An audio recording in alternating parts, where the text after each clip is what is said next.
गिर पड़े। उधर हरदा में राजस्व और खनिज विभाग ने बड़ी कार्रवाई को अंजाम दिया और 390 डंपर अवैध मुरम जब्त किए। अवैध मुरम इंदौर रोड पर बजाज शोरूम के पीछे डंप कर दी गई थी। प्रशासन ने 3 जमीन मालिकों पर मामला बनाया है, जिनकी जमीन पर यह मुरम अवैध रूप से स्टॉक की गई थी।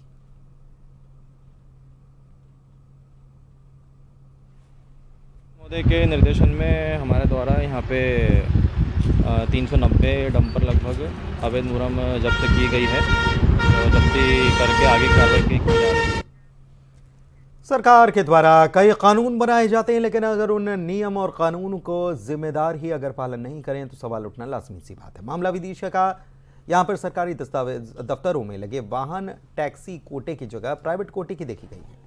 विदिशा में कलेक्टर और पुलिस अधीक्षक की गाड़ी के अलावा सरकारी दफ्तरों में लगी कई गाड़ियां टैक्सी कोटे की जगह प्राइवेट की देखी जा रही हैं। टैक्सी कोटे की गाड़ियों में पीली पट्टी और प्राइवेट कोटे की गाड़ी सफेद पट्टी की होती है। विदिशा कलेक्ट्रेट में ज्यादातर व्हाइट पट्टी की प्राइवेट गाड़ियां ही अटैच हैं।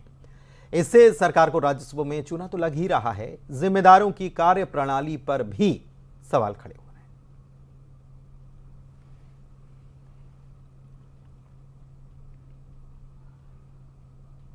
और जो गाड़ियां अटैच हैं वो सरकारी, तो वो उन पे भी टैक्सी कोटा की गाड़ी होना चाहिए, क्योंकि नियम कानून सब पे बराबर लागू होना चाहिए। ज़्यादातर कार्यालयों में अभी जो व्हीकल्स हैं वो किराए से लिए जाते हैं, और किराए से व्हीकल लेने की जो प्रोसेस है एक टेंडर करके किया जाता है, और उसमें जो एक अधिकृत श्रेणी के वाहन हैं वो लिए जाते हैं। यदि कहीं पर कोई उन नियमों का उल्लंघन करके अगर कोई वाहन लगाए गए हैं तो उसका एक आरटीओ के माध्यम से परीक्षण करा लेंगे और जो नियमानुसार कार्रवाई हो सकती है वो सुनिश्चित करेंगे।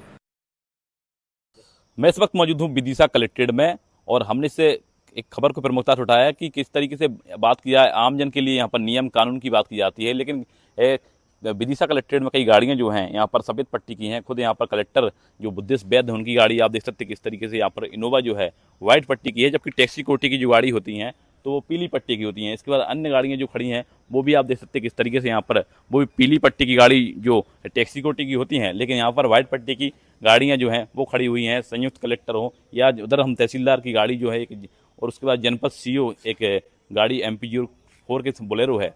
तो निश्चित रूप से इस पर मामले में जब हमने कलेक्टर बुद्धिस्ट वैद्य से बातचीत की है तो उन्होंने कहा है कि इसकी हम जानकारी जो है आरटीओ से जांच करवाते हैं कि ये जो गाड़ियां हैं ये टैक्सी कोटी की जगह पीली पट्टी होनी चाहिए, वो गाड़ियां यहाँ पर व्हाइट पट्टी में यहाँ पर देखी जा रही हैं। अब इस मामले में जब न्यूज 18 ने मामला उठाया है, क्योंकि जनता के लिए नियम कानून की बात की जाती है, तमाम तरीके की अगर कोई बाइक सवार कोई 2 व्हीलर चालक जा रहा है उसके पास थोड़ी सी भी यहाँ पर कोई डॉक्यूमेंट नहीं होते हैं तो यहाँ पर उसके खिलाफ चालानी कार्रवाई हो जाती है। लेकिन बड़े अधिकारी जो हैं उनके यहाँ जो गाड़ियाँ अटैच हैं ये गाड़ियों पर भी यहाँ पर सवाल खड़े हो रहे हैं। अब इस मामले में विदिशा कलेक्टर बुद्धिस्ट वैद्य से यहाँ पर बात की गई है।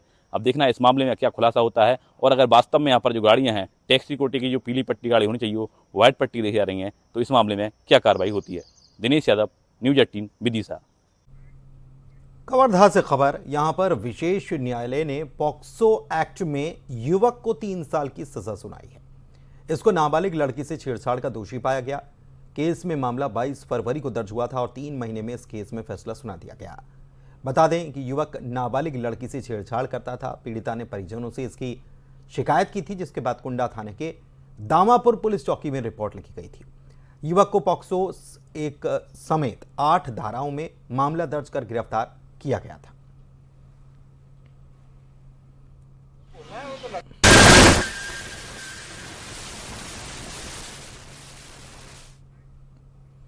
इधर बलरामपुर में दोहरे हत्याकांड को लेकर हिंदू संगठनों ने आज विरोध प्रदर्शन किया और नेशनल हाईवे 343 को जाम कर डाला। इसके बाद सड़क पर गाड़ियों की लंबी कतारें लग गई। यात्री बस और छोटे बड़े वाहन यहां पर फंसे हुए नजर आए। इसके बाद पुलिस मौके पर पहुंची और लोगों को समझाइश दी गई। दोषियों पर कार्रवाई का भरोसा दिया गया, जिसके बाद जाम खुल सका। इस दौरान नेशनल हाईवे पर भारी पुलिस बल की तैनाती भी देखी गई।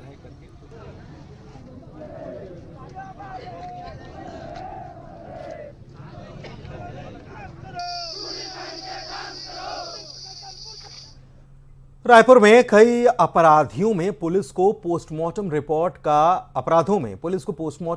का महीनों तक इंतजार करना पड़ता है, जिससे मर्डर के मामले सुलझाने में पुलिस को काफी वक्त लगता है। राजधानी में 200 से ज्यादा मामलों में पुलिस को पोस्टमार्टम रिपोर्ट अभी तक नहीं मिल पाई है। एसपी का कहना है कि पोस्टमार्टम रिपोर्ट नहीं मिलने की वजह से जांच प्रभावित होती है। कलेक्टर का कहना है कि मैकाहारा समेत जिले के 3 अस्पतालों में पोस्टमार्टम होता है और अब पीएम रिपोर्ट की ऑनलाइन मॉनिटरिंग आगे से की जाएगी।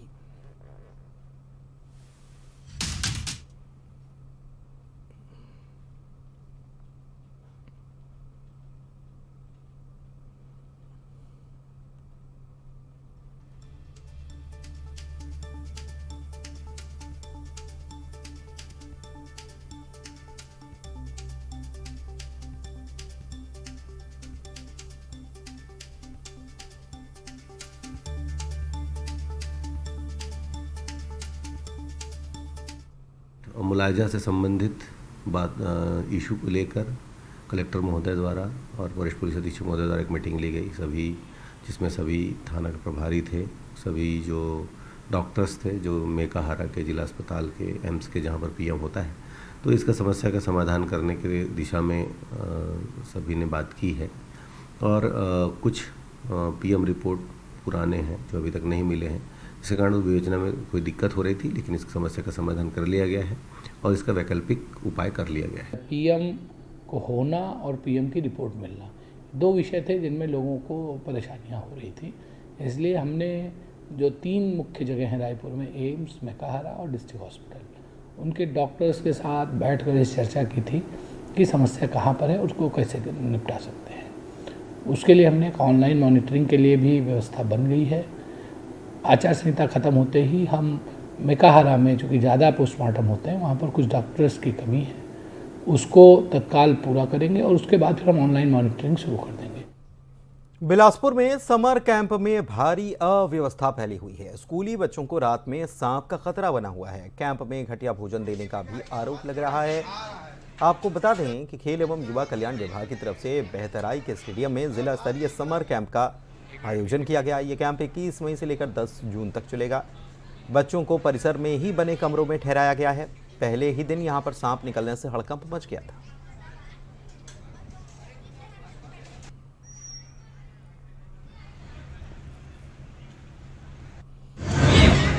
तो समर कैंप का आयोजन किया गया, लेकिन समर कैंप में छोटे छोटे बच्चे जो होते हैं, जिनके लिए समर कैंप का आयोजन होता है, उसके तहत जो व्यवस्थाएं होनी चाहिए, पंख स्मार्ट समर कैंप, देखिए नाम भी दिया गया है स्मार्ट समर कैंप, लेकिन जो स्मार्टनेस यहाँ पर नज़र आनी चाहिए वो नज़र नहीं आती, ऐसा कहा जा रहा है।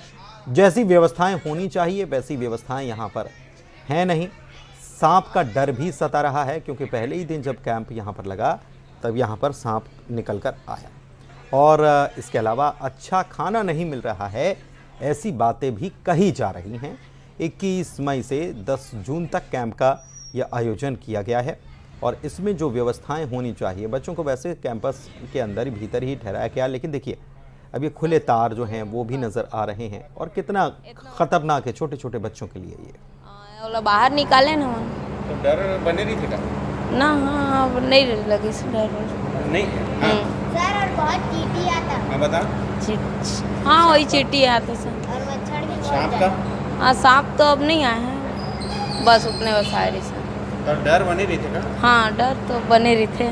आए जाना क्या और नाश्ता के क्या हुई साथ? आज बस नहीं मिनी से नाश्ता नहीं पता है? नहीं पता नहीं दिशा हुआ हम गए दो नाश्ता है आधा मस्तूरी है नहीं मिले। क्या बोला? नाश्ता कम लाए थे इसलिए मुझको भी नहीं मिला। कितने लोगों को नहीं मिला? हमको भी नहीं मिला। सर कम से कम आधे लोगों को नहीं मिला होगा। आप लोगों आधे लोगों को नहीं मिला होगा। आपको मिला था? हाँ सर। आपको नहीं आपको आज बस नहीं मिला, फिर मिलता था हर दिन। ठीक। क्या नाम है? गलती से बच्चे ना ज़्यादा खाना मिठाया नहीं और शाम को जो बड़ा बना था वो ख़त्म हो गया और आज हमको कपड़ा भी मिला था। अभी भी मैं कुछ खाना मिठाता नहीं। आज बहुत सारे बच्चे बोल रहे थे कि दोपहर के खाना में ना सब्जी में शक्कर डाल दिए थे भी, तो मीठा मीठा लग रहा था नमक की जगह। फिर क्या खाएं, पेट भर खाएं और सलाद और सब चीज़ अच्छा रहता है, बस थोड़ा सा सब्जी वब्जी नमक वमक रहता है। तो क्या नाम है? मनीष पाटनवर। कलेक्टर साहब को बताए क्या क्या कमी बताए? चादर नहीं था उड़ने के लिए तो बहुत लोगों को, तो वो बताए और भी बताए। मुड़ौसी नहीं था तकिया मतलब उड़ने के लिए, और तकिया नहीं था बिछाने के लिए नीचे, और बताए मतलब निरमा वो भी नहीं था, ब्रश नहीं था कपड़े को मारने के लिए, तो बताए तो फिर ला कर देने को बोले। हाँ अभी दिए नहीं? अभी नहीं दिए हैं, और पहले दिए थे, पहले साबुन दे दिए थे, और मच्छर के लिए अगर रोज आता है, रोज मच्छर के लिए ना दवा छिड़कता है। तो व्यवस्थाएं की भी जाती हैं, लेकिन जितनी व्यवस्थाएं होना चाहिए उतनी व्यवस्थाएं हैं नहीं, अनुकूल है नहीं यहाँ पर बच्चों के लिए स्थितियां। सूरजपुर में भी लोग गर्मी से बेहाल हैं और ऐसे में जिले में स्कूल कॉलेजों को बंद नहीं किया गया। छात्रों की मांग यह है कि गर्मी में कॉलेजों को बंद किया जाए। छात्रों को लंबी दूरी तय करके आना पड़ता है, गर्मी में वे परेशान हो रहे हैं।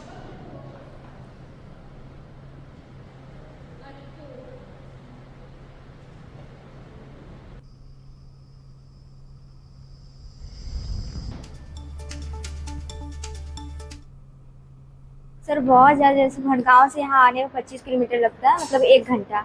आने जाने में इतना ज़्यादा हो जाता है कि चक्कर रूह मारता है, हिम्मत नहीं होता है अभी बैठने का क्लास में कि पढ़ पाएंगे हम लोग। और इतनी गर्मी है, बहुत ज़्यादा गर्मी है यहाँ, हो भी नहीं पाता है पढ़ाई, एकदम सर दर्द देता है, चक्कर मारता है, छुट्टी नहीं चाहिए। बहुत दिक्कत होता है, बस भी नहीं देते हैं, मतलब कि बस भी का कोई सुविधा नहीं है, तो अपने से जाना, और कॉलेज बहुत आउट एरिया में है तो पैदल जाना, इतना धूप है, कॉलेज बंद करवा देना चाहिए। जो हमारे यहाँ जो पॉलिटेक्निक जो चल रहा है, ये जो क्लासेस होती है, ये हमारे जो यूनिवर्सिटी है दाऊ श्री वासुदेव कामदेव चंद्र विद्यालय दुर्ग से है, तो वहाँ हमारे यहाँ सेमेस्टर सिस्टम चलता है। तो जो वहाँ से दिशा निर्देश आता है क्लास बंद होगी या नहीं होगी, उसके हिसाब से चलता है। जल संकट के मुहाने पर खड़े ग्वालियर नगर निगम के कुएं, बावड़ियों और नदियों के दिन अब फिरने वाले हैं। शहर का वाटर लेवल बढ़ाने के लिए नगर निगम पुराने कुओं और बावड़ियों को रिचार्ज करने जा रहा है। साथ ही नदियों से अतिक्रमण हटाने की कार्रवाई भी की जाएगी। नगर निगम ने अभी 20 बड़े कुएं और बावड़ियों को चिन्हित करने का काम किया है। इनको रिचार्ज करने के लिए 5 जून से अभियान शुरू हो जाएगा। बता दें कि ग्वालियर नगर निगम के 66 वार्डों में कुल 3045 कुएं और बावड़ियां हैं। इनमें से 882 पूरी तरह से बंद पड़े हैं, 1068 कुएं बावड़ियां सूखे हैं। इसके अलावा 558 कुएं बावड़ियों में कचरा भरा पड़ा है। ग्वालियर नगर निगम ने इनमें से 20 अति प्राचीन और बड़े कुएं बावड़ियों को चिन्हित करने का काम किया। अभी 20 ही है, बहुत बड़ा अंतर है, और इसका 5 जून से रिचार्ज करने के लिए, कायाकल्प करने के लिए प्रयास किया जाएगा, ऐसी बातें कही गई।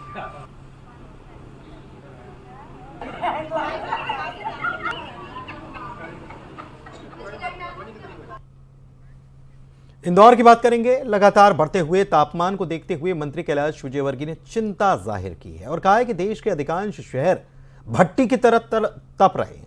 हरित क्रांति के लिए समाज को जागृत होना पड़ेगा, नहीं तो आने वाला समय और कठिन होगा। इंदौर में जितनी जनसंख्या है उसके मुताबिक 25 करोड़ पेड़ पौधों की दरकार है। साथ ही 4 सालों में 25 करोड़ पेड़ लगाने का जनता से वे आह्वान कर रहे हैं।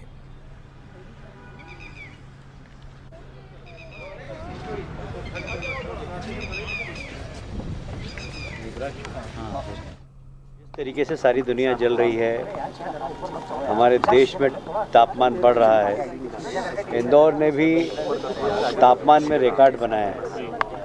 तो मुझे लगता है कि यदि हमने समाज को जागृत नहीं किया तो आने वाला समय हमारे लिए बहुत खराब हो सकता है। और इसीलिए अभी जितनी हमारी जनसंख्या है उसके हिसाब से इस शहर में लगभग 25 करोड़ पेड़ होना चाहिए जिले के, पर बमुश्किल 4-5 करोड़ पेड़ हैं। हमें संकल्प लेकर 25 करोड़ पेड़ लगाना चाहिए अगले 4-5 वर्षों में। अंबानी परिवार में शादी का समारोह शुरू होने जा रहा है। मुकेश अंबानी और नीता अंबानी के बेटे अनंत अंबानी की शादी 12 जुलाई को होगी। मुंबई के जियो वर्ल्ड सेंटर में अनंत और राधिका भारतीय परंपराओं के साथ विवाह के बंधन में बंधेंगे।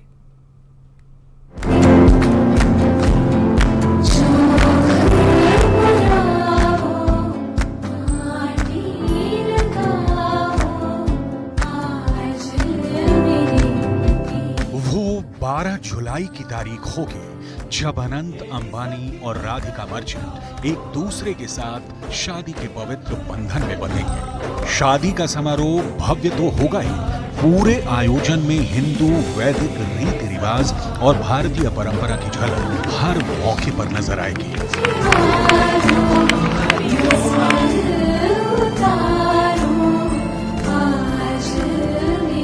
अनंत और राधिका की शादी का सेव द डेट निमंत्रण पत्र मेहमानों तक पहुंचने लगा है। शादी के तमाम समारोह मुंबई में होंगे। जियो वर्ल्ड सेंटर में 3 दिनों का भव्य समारोह होगा। 12 जुलाई को अनंत और राधिका का शुभ विवाह होगा। इस समारोह में मेहमानों के लिए ड्रेस कोड होगा, भारत की पारंपरिक ड्रेस। 13 जुलाई को शुभ आशीर्वाद का कार्यक्रम होगा। इसमें मेहमानों के लिए ड्रेस कोड भारत की पारंपरिक ड्रेस होगा। और 14 जुलाई को मंगल उत्सव कार्यक्रम होगा, जिसमें भारतीय चिक ड्रेस कोड के तौर पर रखा गया है।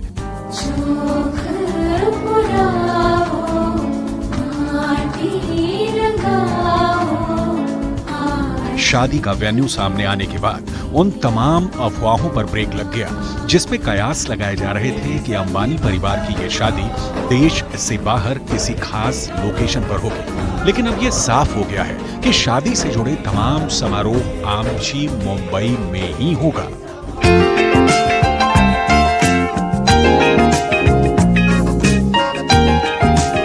मुंबई के जियो वर्ल्ड सेंटर में होने वाले इस भव्य शादी समारोह की तमाम तैयारियां शुरू हो चुकी हैं और अब लोग उस घड़ी का इंतजार कर रहे हैं जब वो सदियों पुरानी परंपराओं को इस शादी समारोह में पूरा होते देखेंगे। ये आयोजन इतना भव्य होगा जो पारंपरिक शादियों का चलन स्थापित करेगा। पारंपरिक वैदिक हिंदू रीति रिवाज से होने वाले इस शादी को पूरी दुनिया देखेगी। पूरी दुनिया से आने वाले दिग्गज मेहमान हिंदू मानकों से होने वाली इस शादी समारोह के गवाह बनेंगे।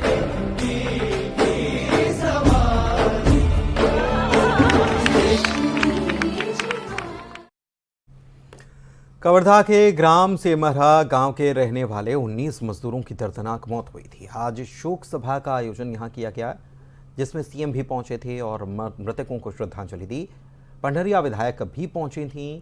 शोकाकुल परिवारों को उन्होंने ढाढ़स बंधाया।